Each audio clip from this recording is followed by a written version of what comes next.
Hello my dear viewers, I am Vishwanath Vishwa reviews. మిత్రులారా, సహజంగా సామాన్యుల్లో గాని ఉన్నత వర్గాల్లో గాని కళకు సంబంధం లేకుండా, ప్రతిభకు సంబంధం లేకుండా ఉండే అన్ని వర్గాలలో తెలుసో తెలియకుండా కులం ప్రాతిపదికన విభజిస్తూ ఉంటారు.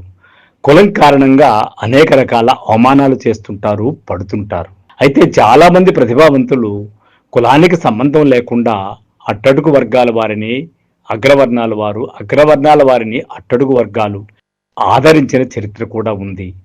అలా చెప్పుకోవాలంటే ప్రపంచవ్యాప్తంగా ప్రముఖ సంగీత దర్శకుడిగా పేరు తెచ్చుకున్న ఇళయరాజా చరిత్ర కూడా మనం ఒక్కసారి చూడొచ్చు.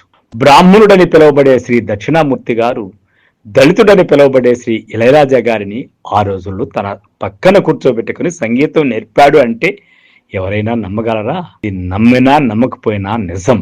ఆయన ఈ రోజు అంటాడు, నేను సంగీతం ఎవరి దగ్గర నేర్చుకోలేదని. కానీ దక్షిణామూర్తి గారు వనమాలు నేర్పించకపోతే ఈ రోజు ఇళయరాజా అనేవాడు మనకు దక్కేవాడు కాదు.